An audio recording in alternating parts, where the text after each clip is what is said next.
আলুর পাপড় এতটা সুস্বাদু হতে পারে এইভাবে না বানালে জানতেই পারতাম না। মাত্র 3টি আলু দিয়ে বানিয়েছি 100 পিস পাপড়। আর এই পাপড়গুলো মাত্র একদিন ফ্যানের বাতাসে শুকিয়ে নিলেই রেডি হয়ে যাবে। আর এটা সংরক্ষণ করে রাখতে পারবে 1 বছর পর্যন্ত। তো এই দারুণ সুস্বাদু আলুর পাপড় তৈরি করার জন্য দেখতেই পাচ্ছ একদম ছোট সাইজে 3টি আলু নিয়েছি। এই 3টি আলু দিয়েই 100 পিস পাপড় খুবই সহজে বানিয়ে নিতে পারবে। এখন এই আলুগুলোর খোসা পরিষ্কার করে নিতে হবে। আর অবশ্যই আলুর গায়ে যাতে খোসা না লেগে থাকে সেইভাবে পরিষ্কার করতে হবে।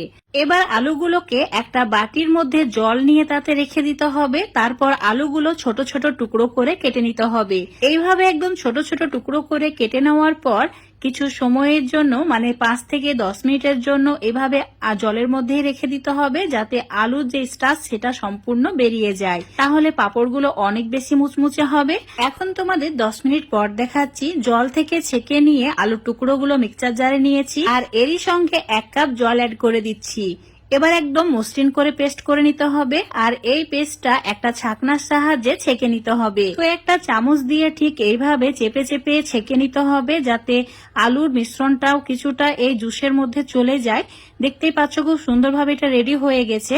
এবারে আলুর জুস মেপে নিতে হবে আর মেপে নিয়ে একটা কড়াইয়ের মধ্যে রেখে দিতে হবে। তো দেখো এই কাপের মাপ করে 2 কাপ আলুর জুস হয়েছে, সেটা একটা কড়াইয়ের মধ্যে নিয়েছি। এবার এই কাপের মাপ করে 4 কাপ জল অ্যাড করে দেব। এখানে আলুর জুসের পরিমাণটা যতটুকু নেবে তার ডবল জল অ্যাড করতে হবে, তাহলে পাপড়গুলো একদমই পারফেক্ট হবে। জল অ্যাড করার পর এবার ভালোভাবে মিশিয়ে নিতে হবে। মেশানো হয়ে গেলে এই ফ্রাই প্যানটাকে চুলোর উপর বসিয়ে দিতে হবে। চুলোর আঁচটা মিডিয়ামে রাখতে হবে আর 10 মিনিট এভাবে জাল করে নিতে হবে। 10 মিনিট পর এই মিশ্রণটা অনেক বেশি ঘন হয়ে যাবে আর ঠিক দেখতে এই রকম হবে। এখন চুলোর ফ্লেমটা একদম কমিয়ে দিতে হবে। লো ফ্লেমে আরো 5 মিনিট মতো রান্না করে নিতে হবে। আর এর ঘনত্ব ঠিক এই রকম হবে। এখন একটা দাগ কেটে দেখে নিতে হবে মিলিয়ে যাচ্ছে কিনা। যদি না মিলাই তাহলে একদম পারফেক্ট হয়েছে।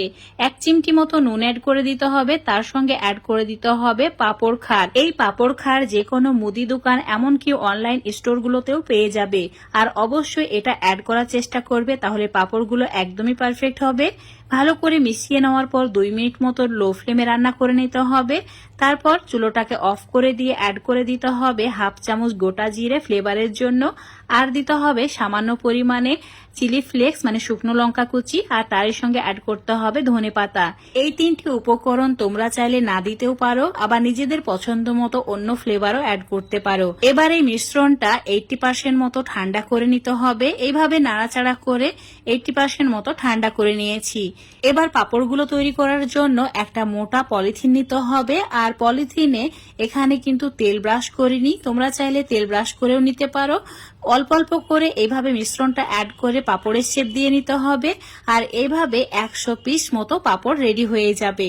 তো এই পাপড়গুলো এতটাই মানে সহজ তৈরি করা যে একদিনের মধ্যেই শুকিয়ে যায় ফ্যানের বাতাসে। তোমরা চাইলে রোদেও দিতে পারো। রোদ্রে যদি তোমরা 2 ঘন্টা রাখো তাহলেও এটা শুকিয়ে যাবে। তো এই পাপড়গুলো বারান্দায় ফ্যানের বাতাসে রেখে দিয়েছিলাম। বারান্দায় হালকা একটু রোদ এই পাপড়ের মধ্যে পড়েছে। আর এই পাপড়গুলো খুবই অল্প সময়েই শুকিয়ে গেছে, দেখতেই পাচ্ছ। আর এই আলুর পাপড়গুলো তোমরা স্টোর করে রাখতে পারবে 1 বছর পর্যন্ত। তো অবশ্যই ভালোভাবে রোদ দিয়ে নেবে, তারপর কোনো এয়ারটাইট কন্টেনারের মধ্যে ভরে রেখে দেবে। এখন এই পাপড়গুলো তোমাদের ভেজে দেখাবো। আর তেলে দেওয়ার সঙ্গে সঙ্গে কত সুন্দরভাবে এগুলো বড় হয়ে যাবে। তো দেখতেই পাচ্ছ তেলটা ভালোভাবে গরম করে নিয়েছি। এখন তেলে দিয়ে দিলাম আর কত সুন্দরভাবে মানে কয়েক সেকেন্ড লেগেছে এগুলো ভাজতে। 5-6 সেকেন্ডের মধ্যেই ভাজা হয়ে যাচ্ছে। তো অবশ্যই বাড়িতে একবার এভাবে আলুর পাপড় বানিয়ে খেয়ে দেখবে। এটা বানানো খুবই সহজ আর খেতে খুবই সুস্বাদু। তো বন্ধুরা, আজকের এই রেসিপিটা যদি তোমাদের ভালো লেগে থাকে অবশ্যই লাইক শেয়ার কমেন্ট করে দেবে। ফেসবুক পেজ থেকে দেখলে পেজটাকে ফলো করে নেবে। ইউটিউব থেকে দেখলে চ্যানেলটাকে সাবস্ক্রাইব করে রাখবে আরো এরকম রেসিপিগুলো পাওয়ার জন্য। তো বন্ধুরা, আমার রেসিপি ফলো করে তোমরা যদি একবার এইভাবে আলুর পাপড় বাড়িতে বানিয়ে খাও, আমি গ্যারান্টি দিচ্ছি দোকানের পাপড় কিনে খেতে তোমাদের একদমই ইচ্ছা করবে না। দেখতে পাচ্ছ কতটা মুচমুচে হয়েছে, সেই রকম খাস্তা। তো বন্ধুরা, অবশ্যই একবার বাড়িতে ট্রাই করে দেখবে, তারপর আমাকে কমেন্ট করে জানাবে।